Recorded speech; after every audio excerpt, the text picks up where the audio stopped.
and creatures that ancient artists used to depict her, that worshippers included in her temples, that poets referenced when singing her praises. Each of these symbols reveals something important about the goddess's nature, each one a window into how the ancient Greeks understood this complex deity. The owl stands perhaps as Athena's most recognizable symbol. The little owl, Athena noctua in modern scientific classification, was sacred to the goddess and appeared so frequently in images of her that ancient Athenian silver coins came to be known simply as little owls, because they bore the image of an owl on one side and the goddess's helmeted head on the other. Why the owl? The connection seems to have multiple layers. First, there is the linguistic link we mentioned earlier between glox, the Greek word for owl, and glaukopis, Athena's Homeric epithet meaning bright-eyed. The owl's large, distinctive eyes, capable of seeing in near-total darkness, mirror the goddess's ability to perceive what others cannot, to see through deception, to find wisdom even in obscurity. Second, the owl is a nocturnal creature, active when other birds sleep. This suggested a kind of vigilance, a watchfulness that never ceased, much like a guardian of the city must always be alert. The owl sees in darkness, and wisdom too must illuminate the dark places, must bring understanding where ignorance has reigned. Third, the owl's hunting strategy involves stillness and patience. An owl will wait motionlessly for exactly the right moment to strike, then act with sudden, precise lethality.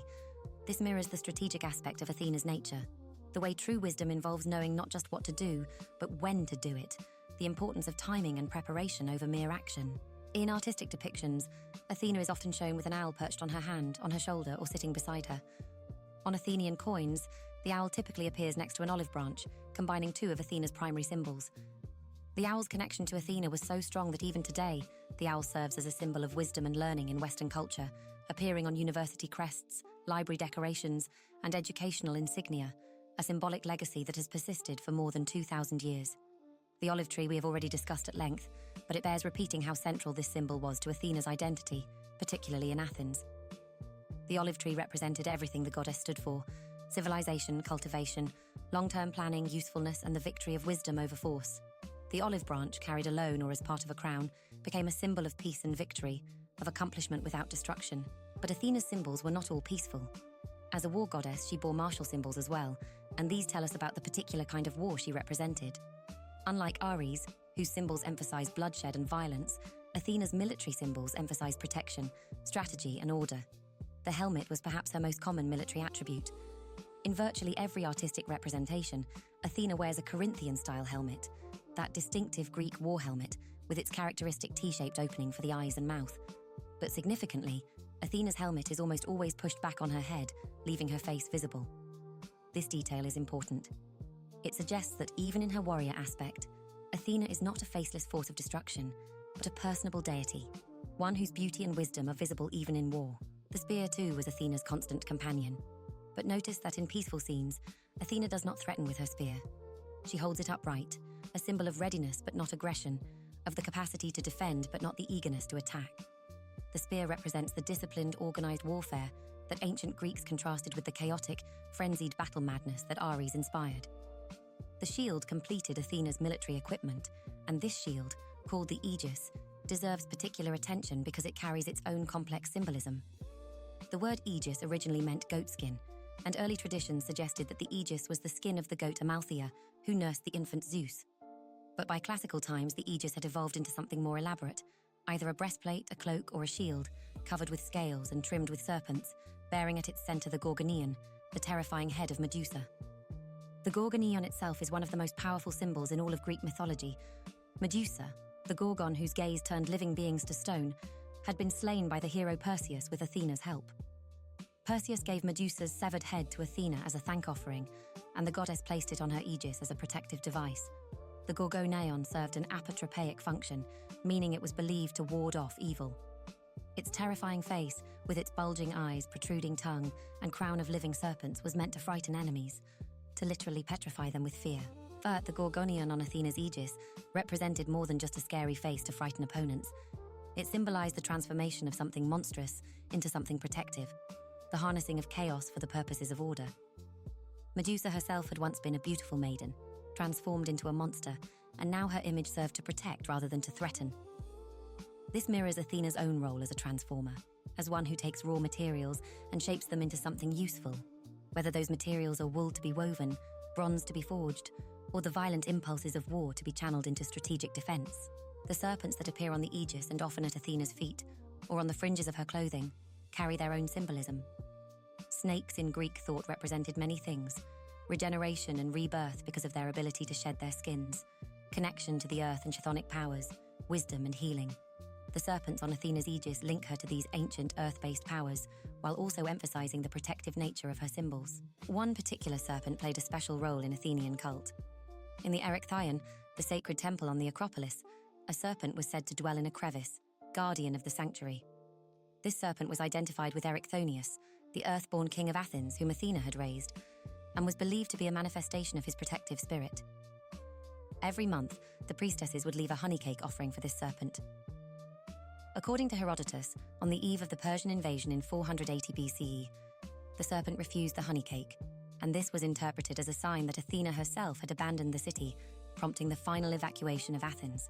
Athena's clothing, too, carried symbolic weight. She typically wore a long chiton, a flowing robe that marked her as a respectable Greek woman despite her warrior attributes. When depicted at work on domestic crafts, she might hold a spindle and distaff, the tools of weaving. This combination of military and domestic attributes of warfare and weaving is uniquely Athena's. She represents both spheres of Greek life, both the public world of war and politics traditionally reserved for men, and the private world of household crafts traditionally associated with women. Sometimes Athena is depicted with another figure, a small winged woman standing in her hand or on her shoulder. This is Nike, victory personified. The connection between Athena and Nike was so close that they were sometimes merged into a single deity, Athena Nike, who had her own small temple on the Acropolis. This temple, perched on a bastion overlooking the entrance to the sacred precinct, emphasized Athena's role in bringing victory, particularly strategic victory, the kind of triumph that comes through careful planning rather than mere force. In some representations, particularly vase paintings, Athena appears with another creature entirely, the chariot. Though not as common as the owl or the olive tree, the chariot associated Athena with civilization and technology, with the harnessing of animals for human purposes. In one tradition, Erichthonius, Athena's foster child, invented the chariot to compensate for his disability, and Athena supported and blessed this innovation. This connection to technological advancement, to the creation of tools that extend human capability, fits perfectly with Athena's role as Ergain, the worker, the patron of crafts. All of these symbols work together to create a complex image of the goddess. The owl and the olive tree spoke to wisdom and peace. The helmet, spear, and shield spoke to war and protection. The serpents and the gorgonian spoke to transformation and the harnessing of primal powers. The chiton and the weaving tools spoke to civilization and domestic crafts. No single symbol captured Athena completely, but taken together, they painted a picture of a goddess who operated across multiple domains, who could be simultaneously martial and domestic, terrifying and beautiful, fiercely protective and gently nurturing. For worshippers and artists, these symbols provided a visual vocabulary for depicting and thinking about Athena. You could recognize her instantly in art by the combination of helmet, spear, and owl. You could invoke specific aspects of her nature by emphasizing different symbols. The olive tree if you sought her blessing on agriculture or peace negotiations. The aegis if you sought protection. Nike if you sought victory. The spindle if you sought help with weaving. Modern people sometimes see these ancient symbols and think of them as merely decorative, as simple artistic choices. But for the Greeks, symbols were deeply meaningful, were ways of accessing and understanding divine power.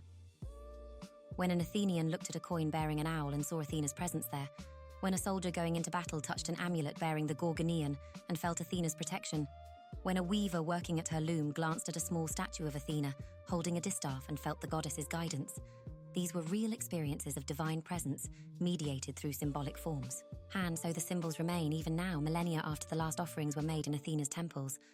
The owl still suggests wisdom, the olive branch still symbolizes peace, the fierce face of the Gorgon still appears in art and architecture, warding off evil. The symbols have outlived the specific religious context that created them, have become part of the broader visual language of Western culture, a testament to the enduring power of the goddess they originally represented.